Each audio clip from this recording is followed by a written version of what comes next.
కూటమిదే GVMC పీఠం, మేయర్పై నెగ్గిన అవిశ్వాస తీర్మానం, సుపరిపాలన అందిస్తామన్న గంట. జపాన్లో సీఎం రేవంత్ రెడ్డి పర్యటన, పెట్టుబడులు ఆకర్షిస్తోన్న బృందం, ఇవాళ ఒసాకాలో కీలక చర్చలు. దిల్సుఖ్ నగర్లో విహెచ్పి ఆందోళన, సీఎం మమత దిష్టిబొమ్మ దగ్ధం, హిందువులకు రక్షణ కల్పించాలని డిమాండ్. సిట్టు విచారణకు హాజరు కాని రాజ్ కసిరెడ్డి, 4 సార్లు నోటీసులిచ్చిన డుమ్మా, కోర్టు ఆదేశాలు బేఖాతరు.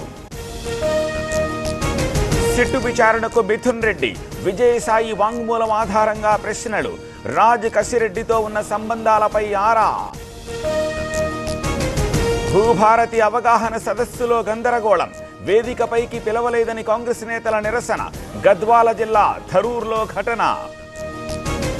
మీతో పని చేసినందుకు చాలా సంతోషంగా ఉంది. మీరే బెస్ట్ బాస్. ఇప్పటి వరకు మేనేజర్గా ఉన్నాను, ఇప్పుడు బాస్ అవుతాను. ఎలా? బాస్ వాలా బాస్ వాలా, బీ ద బాస్. స్వచ్ఛాంధ్ర దిశగా అడుగులు, అందుబాటులోకి ఈ వ్యర్థాల సేకరణ కేంద్రాలు, నెల్లూరులో ప్రారంభించిన నారాయణ. రాజధాని గ్రామాల్లో సిఆర్డీఏ కమిషనర్ పర్యటన, పరిశుభ్రతపై ప్రజలకు అవగాహన, మందడం వాసులతో మాటామంతి. రాధాకృష్ణ చదువుకున్న అజ్ఞాని, తణుకులో రౌడీజం చేస్తున్నారు, ఎమ్మెల్యేపై కారుమూరి కమెంట్స్.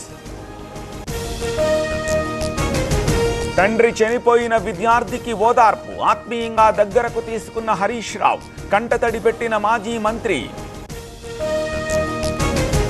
అన్నమయ్య జిల్లా పొన్నూటపాళ్యంలో ఉద్రిక్తత, చిరుత మృతిపై విచారణ ప్రారంభం, అధికారులపై చర్యలకు గ్రామస్తుల డిమాండ్. కోతుల దాడిలో వృద్ధురాలి మృతి, నీళ్లు తీసుకెళ్తోండగా అటాక్, వరంగల్ జిల్లా పెర్కవేడులో ఘటన.